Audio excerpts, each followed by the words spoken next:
경제학을 배울 때 처음 접하는 것 중 하나가 파이의 비유라고 합니다. 한 나라의 경제의 가치를 파이로 비유하는 거예요. 그러면 경제가 성장하려면 뭐가 커져야 돼요? 그렇죠. 파이가 커지는 거죠.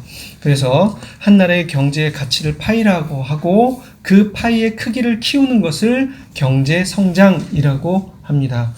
이 경제의 생산물인 파이를 공정하게 분배하는 것을 뭐라고 부른다고요? 파이의 조각 나누기라고 합니다. 그래서 국민에게 조각을 골고루 분배해 주는 거죠. 이게 이제 경제학을 배울 때 접하는 파이의 비유입니다.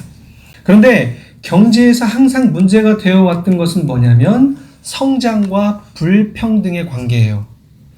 수익은 이렇게 소득은 많아지는데 이 파이가 골고루 분배가 돼야 안 돼요. 안 된다는 거예요. 소득을 공평하고 공정하게 나눈다는 것은 불가능한 일입니다. 물론 우리가 한 4사람이서 이렇게 나눈다는 것은 가능할 수도 있지만 그것도 쉽지 않은 문제래요. 시간이 흘러가고 상황이 흘러가고 투자한 것이 다르고 공정한 분배를 나누는 일이 어려운 일인 거죠. 더욱이 2000년대에 들어서는 이 불평등의 문제가 굉장히 심각해졌죠. 빈부의 격차가 굉장히 심해지고 있잖아요. 이 소득의 불평등은 공산주의자들에게 공격당하는 자본주의의 핵심 문제예요. 이 소득의 불평등을 가지고 공산주의는 개념 하나를 없애버렸습니다. 어떤 개념을 없앴냐면 소득이라고 하는 개념 자체를 없애는 혁명을 일으킨 거죠. 그게 공산주의예요. 그러니까 걔네들한테는 소득이 개인 소득이 있어요, 없어요? 없는 거예요. 전체가 공동 분배하는 거죠. 근데 간과한 것이 있었죠. 인간의 죄성. 그래서 결국에는 공산주의가 왜 망했습니까?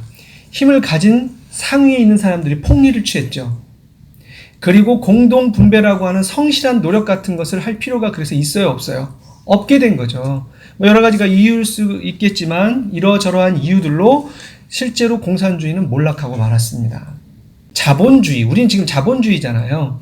후기 자본주의는 부자들, 즉 소득을 공정하게 분배되지 못하는 사회를 바로잡기 위해서 이 자본주의를 개선했어요. 그게 후기 자본주의라고 하지 않고 수정 자본주의라고 해요. 그래서 지금 우리 나라의 이 민주당이라든지 이 정의당이라든지 이런 사람들이 굉장히 복지나 사회 전체적으로 평등하게 살게 차별금지법 뭐 이런 것도 만들려고 하는 그런 이유들이 어디에 있냐면 국가가 개입해서 힘으로 조절시키겠다 라는 얘기입니다. 그래서 소득이라고 하는 것도 역시 마찬가지로 공정하게 분배되지 못한 사회를 바로잡기 위해서 누진세를 적용하는 거예요. 부자들은 뭘래요? 세금을 더 내야 돼요. 소득을 그래서 재분배하는 정책을 실현함으로써 이런 문제들을 해결하려고 그러죠. 이를 후기 자본주의라는 말은 없고요. 보통은 수정 자본주의라고 이렇게 얘기합니다. 그러니까 우리는 지금 어느 시대에 살고 있는지 여러분들이 파악하고 계셔야 정치 노름에 우리가 넘어가지 않는다는 거, 그걸 말씀드리려고 하는 거예요. 여러분들 뭐 이게 설교 시간에 재미없는 얘기를 해, 무슨 경제학을 얘기해. 오늘 우리가 하나님 나라의 의, 정의, 공의를 실현하는 데 있어서 과연 우리 시대는 어떤 시대인가, 우리 사회는 어떤 사회인가 라고 하는 그런 안목도 가져야 된다는 겁니다.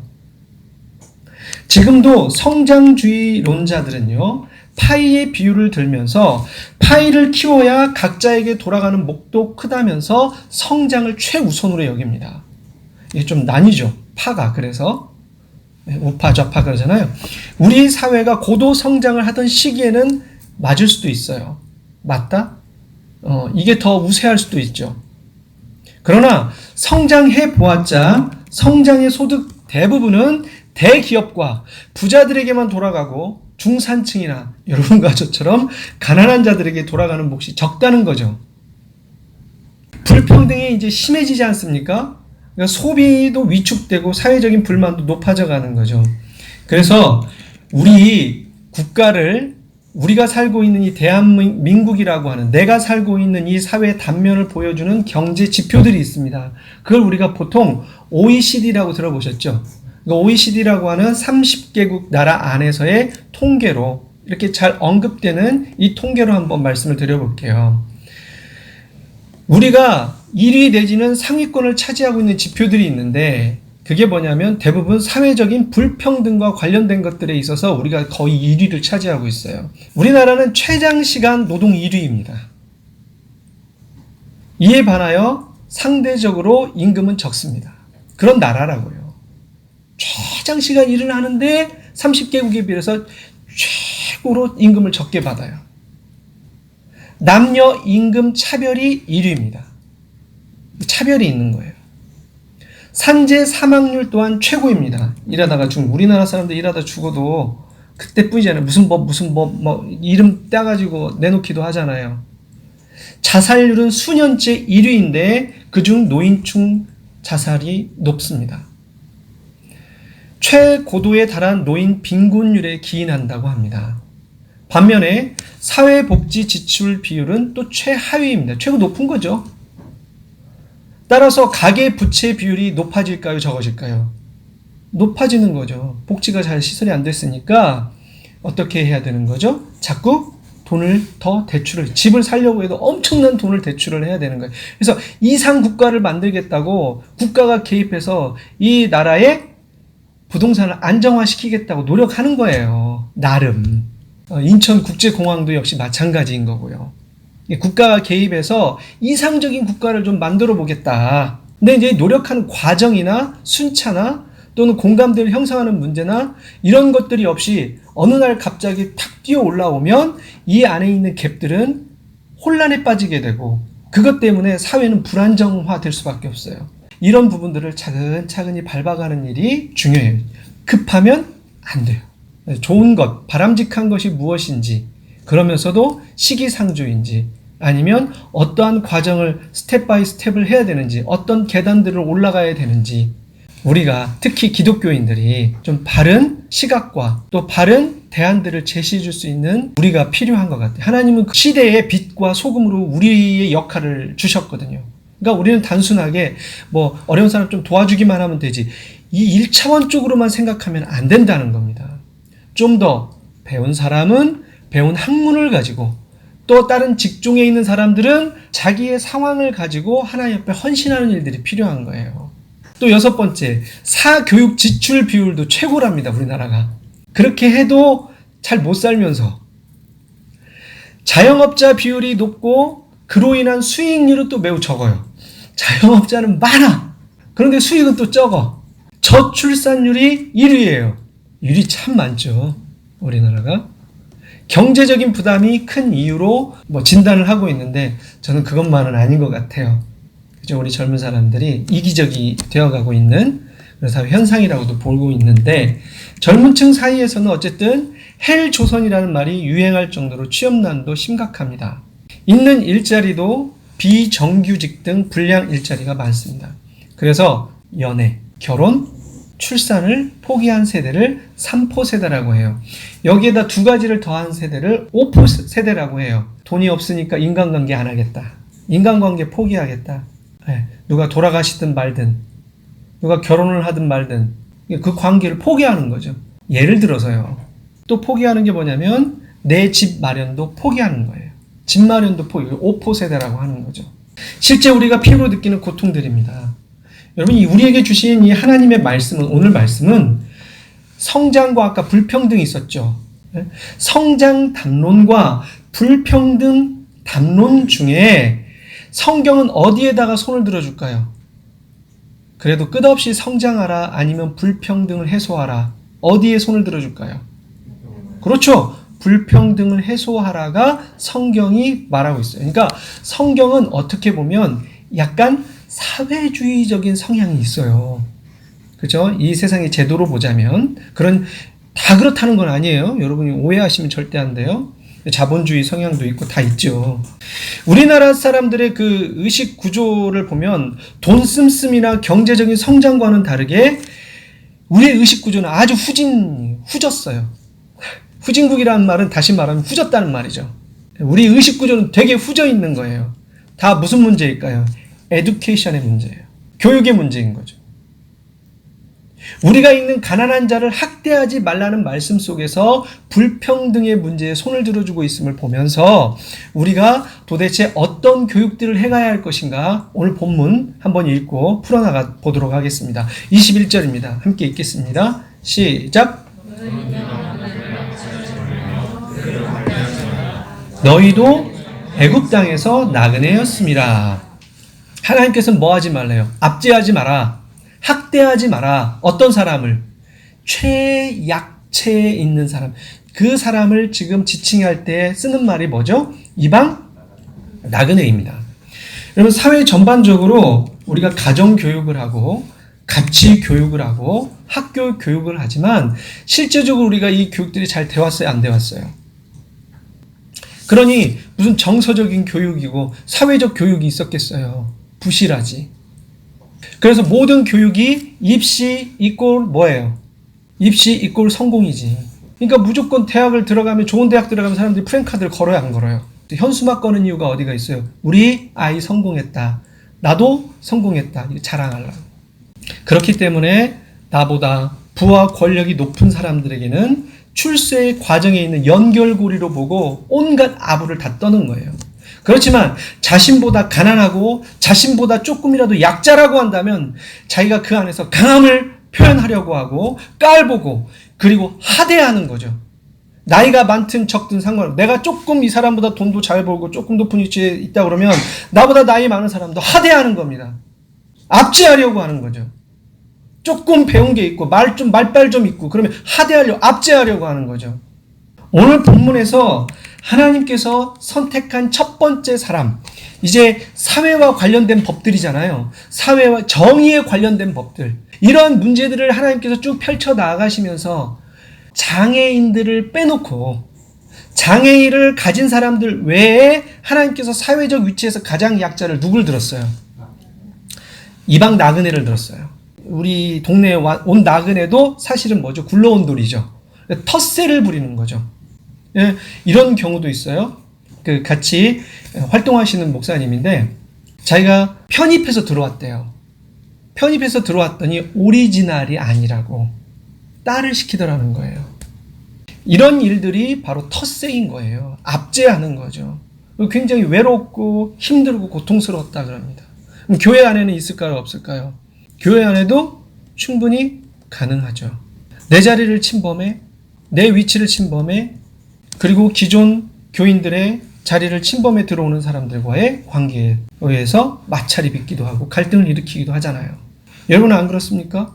하나님께서 이 장애를 가진 사람들 외에 가장 사회적 위치에서 약자로 든 사람은 바로 이 외국인인데, 이 외국인이라고 말씀드린 이유가 뭐냐면 이방 나그네로 되어 있는 원어 게르라고 하는 단어가 외국인, 타국인 거주자예요. 그러니까 이 사람들은 대부분은 뭐가 많을까요?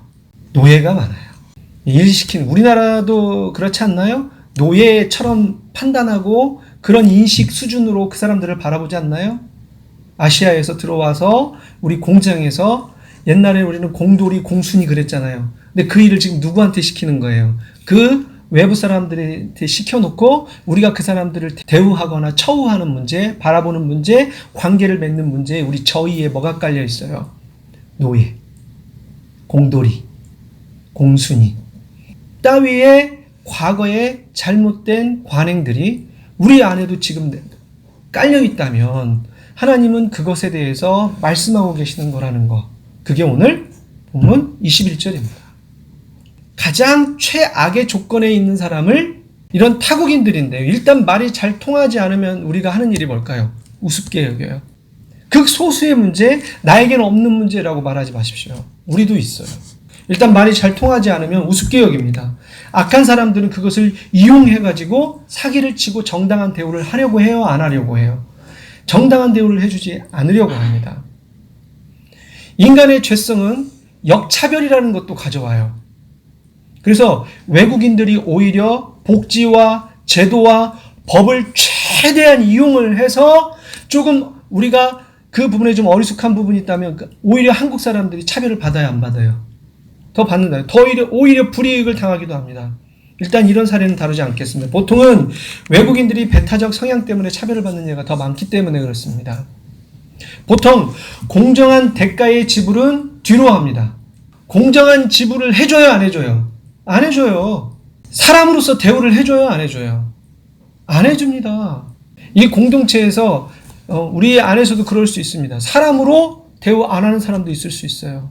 한 인간으로서의 인격적인 관계, 이런 것이 안 된다는 거죠.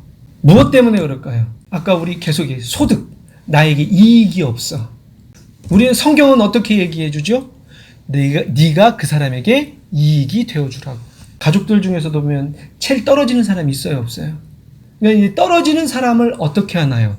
가족은 어떻게 해요? 100% 가족은 다 이런다라고 말할 수는 없지만 대부분 그래도 정상적인 가족은 자녀들 중에 떨어지는 아이가 있어. 그러면 어머니로서 더 어떻게 하시겠습니까?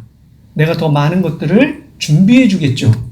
그 떨어지는 것을 채워주겠죠. 형제들도 똑같지 않을까요? 좀 떨어지는 부분이 있다면 그 부분을 채워주기 위해서 얼마나 다 힘을 모아요. 그게 바로 교회의 원리고 하나님 나라의 원리예요. 채워주는 거죠. 학대하는 게 아니죠. 대부분의 사람들은 내 소득과 내 성장에 위해가 간다면 더 많은 파일을 내가 가져가야 되는데 더 많은 파일을 가져가는 데 있어서 도움이 되는 사람과 피해를 주는 그것으로 딱 구분해요.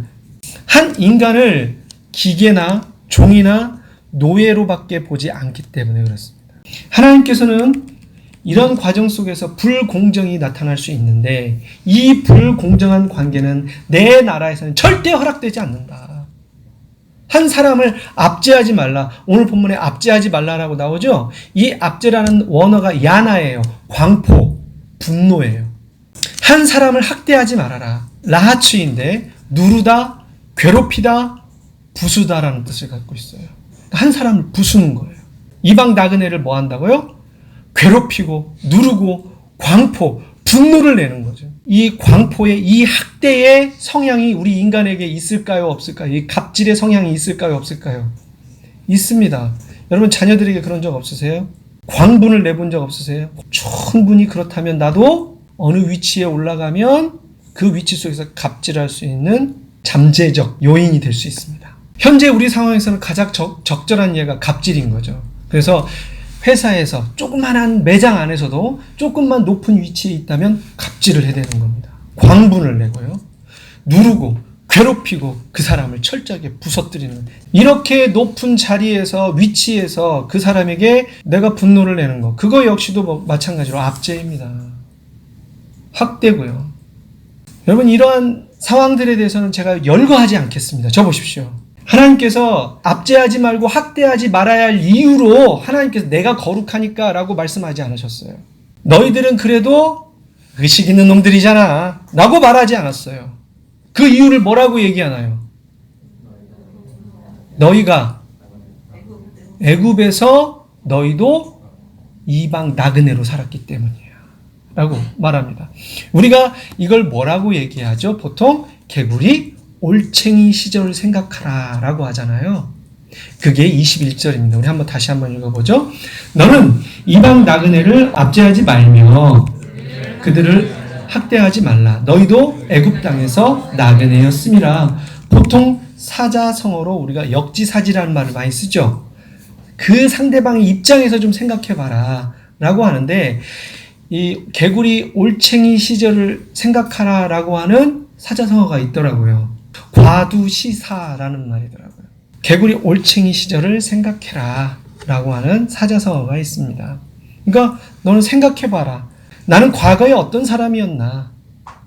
나는 과거에서부터 굉장히 잘난 사람이었어. 부모를 잘 만나서 출세한 사람 빼고는 얼마나 우리는 갑질을 당하고 살아왔습니까? 여러분 눈물을 흘리면서 무릎 꿇고 기도한 적 없어요? 혹시라도?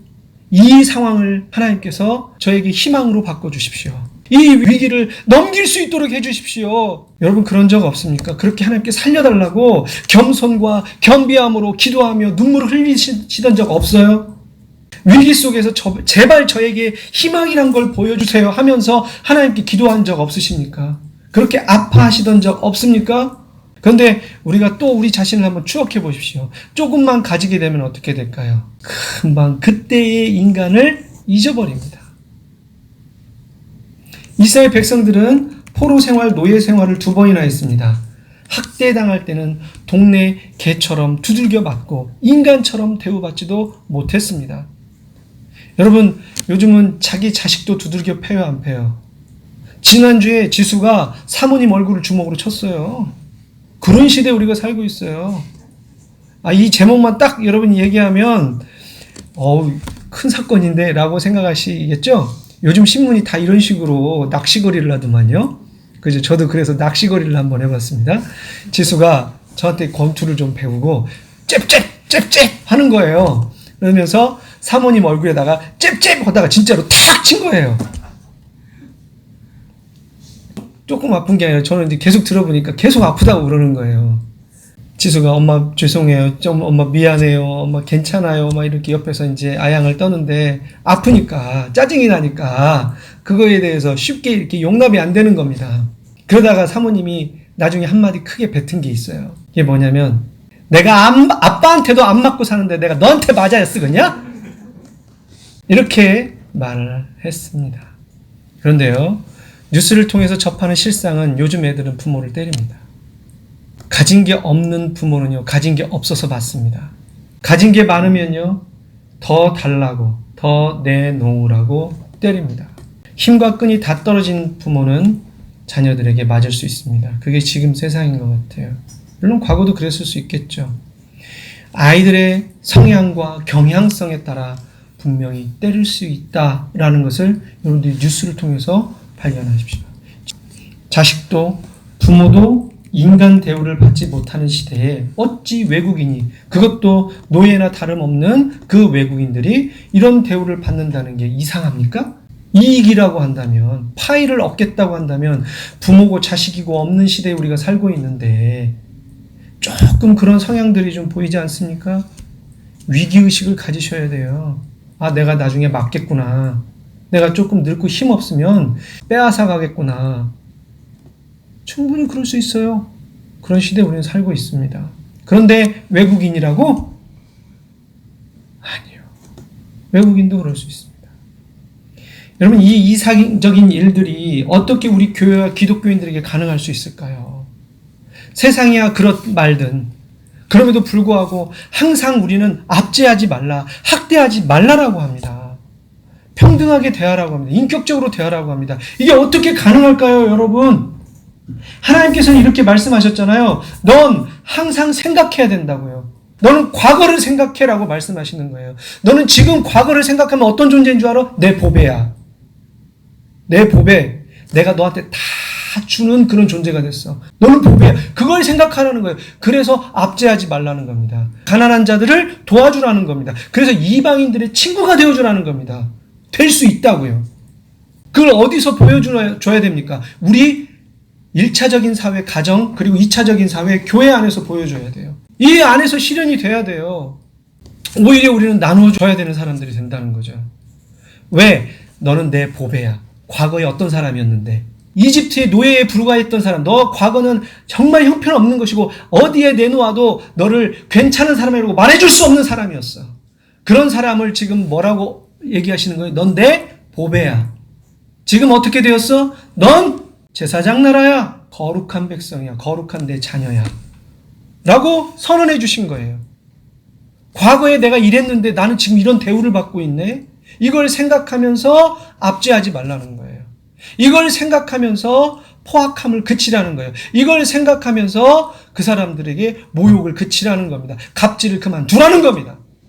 밥만 먹으러 가면 직원들한테, 그 아르바이트 하는 사람들한테 함부로 대하고, 그 다른 데서 받은 스트레스를 그 직원들한테 막 내뿜다가 직원들한테 얻어 터져. 이제 이런 선언이 있기 전에 이스라엘 백성들이 어떤 존재였나요? 이것이 오늘 답입니다. 과거에 너를 기억해. 너를 기억해. 네가 어떤 존재였는지를 기억해. 그렇다면 우리는 어떻게 해야 될까요? 빌립보서 2장에 나와 있어요. 노예와 종과의 관계 속에서 어떤 한 분을 소개하고 있습니다. 그분을 소개하고 마치려고 합니다. 빌립보서 2장 5절에서부터 11절까지 읽겠습니다. 먼저는 5절부터 8절까지 읽겠습니다. 빌립보서 2장 5절에서 8절입니다. 같이 읽습니다. 너희 안에 이 마음을 품으라. 자, 다시 읽습니다.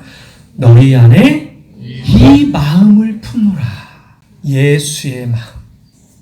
예수의 마음을 품어야 우리가 압제하지 않습니다. 왜? 그보다 더 강한 힘과 능력과 무기, 이보다 더 강력한 무기가 없어요. 여러분, 우리가 조금이라도 변화되는 그런 상황을 어떻게 마련할 수 있어요? 이 예수의 마음을 통해서. 이 예수님을 우리가 생각함으로 우리가 조금이라도 더 나아지는 삶을 살아가는 겁니다.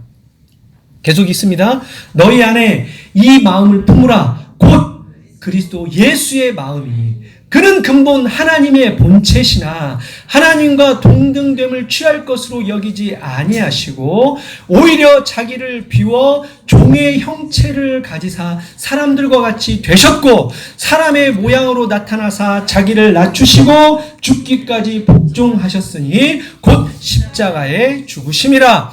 자기 부인의 정점이요 최고봉에 계신 예수님을 깊이 생각하라는 겁니다. 항상 이 주의 말씀에 귀를 기울이고 오늘 이 시간처럼 오늘 우리가 이렇게 함께 모여서 묵상하며 하나님의 음성에 귀를 기울였던 것처럼, 그래서 이 예수의 마음을 마음에 품으려고 했던 것처럼 예수님을 마음에 우리 삶에 품는 것으로 우리의 삶에 변화가 오는 것이라고 이렇게 얘기합니다. 하나님이신데 종의 형체를 가져 사람의 몸을 입고 왔어요. 하나님이신데 사람의 모양으로 자기를 낮추셨어요. 이것이 바로 십자가에서 죽으시기 위함입니다. 여러분과 저를 살리시기 위해서. 우리는 과거에 바로 이런 존재였어요. 이 마음을 품으라는 거예요. 이 예수님의 마음을 항상 품는 겁니다. 우리 교회에 장로님이 계시죠? 근데 만약에 장로님이 찌질찌질하게 살아요. 이게 인격과 덕은 잘 갖추셨는데 돈벌이가 시원찮아. 그런데 지위는 집사야. 이해되시죠? 지위는 집사인데 돈을 많이 벌고 많은 사람이 영향력이 있어. 그러면 어떻게 하는 겁니까? 장로님한테 지시를 하는 거. 장로님, 이렇게 교회 운영을 하도록 해주십시오. 다음에는 이렇게 바꿔주고 그거 틀렸으니까 다음에는 이렇게 하세요. 라고 이렇게 지시합니다. 월권이에요, 아니에요? 이것도 압제일까요, 아닐까요? 압제입니다. 참 재미있는 건 우리 교회 안에서 서로를 사랑한다는 거죠. 서로를 존중한다는 거죠. 대개는 많은 사람들이 가진 자가 가지지 않은 자에게 잘 대합니까? 대하지 않습니까? 소셜 포지션이 있다 그러잖아요. 그러죠? 근데 그게 교회 안에도 있습니다. 더불어서 우리 장로님이 많은 사람들과 함께 더불어서 친구가 되어주시려고 해요, 안 해요? 하지요. 전명 목사님이 또 많은 사람들과 함께 같이 수고하고 땀을 흘려요, 안 흘려요? 흘리죠. 내가 나이도 여기서 그래도 이 중에서 내가 나이도 있는 편에 속하고 사회적 지위도 있고 라고 하면서 뺍니까? 그러지 않잖아요. 바로 이러한 공동체가 되어가는 것. 사회적 지위가 없는 사람들, 갖추지 못한 사람이라 할지라도 교회에서 리더가 될 수 있는 자격들을 전체적인 수준을 놓고 같이 공동적으로 적용시켜주는 것. 그것이 바로 교회 안에 사회에서부터 이루어져야 합니다. 그게 이 사회의 압제를 벗어나도록 하게 하는 것. 그것에 대한 실마리가 될 수 있는 거죠. 우리도 이 사회에서, 교회에서만 그렇게, 목사님이 보고 있어. 교인들이 좀 보고 있어. 내 아내가 보고 있어. 이런 눈을 의식하고 하는 것이 아니라 하나님을 늘 의식하면서 이 예수의 마음을 이 세상에 풀어놓아야 됩니다. 할렐루야. 그것이 바로 하나님이 오늘 우리에게 요청한 압제하지 마라, 학대하지 마라 라고 하는 정신의 기본입니다. 그 예수님의 마음을 늘 생각하십시오. 깊이 생각하십시오. 예수님이 이렇게까지 낮춰주셨는데 내가 쟤보다 조금 낫다고 내가 친구한테 막말을 했네. 빨리 후회하시고 회개하시고 그 사람한테 미안하다고 사과하십시오. 그리고 다시 좋은 관계를 만들어 가십시오. 내가 조금 더 나은 위치에 있다고 그 사람들을 학대하지 마십시오. 우습게 여기면 안 돼요. 공동체로, 사회의 일원으로 보시고 세워서 만들어갈 생각을 하시는 게 우리 위치입니다. 나는 왜 그렇게 손해를 보고 나는 왜 그렇게 살아야 돼? 그랬을 때 하나님께서 주신 결말이 있기 때문에 그래요. 보겠습니다. 9절부터 11절입니다. 시작.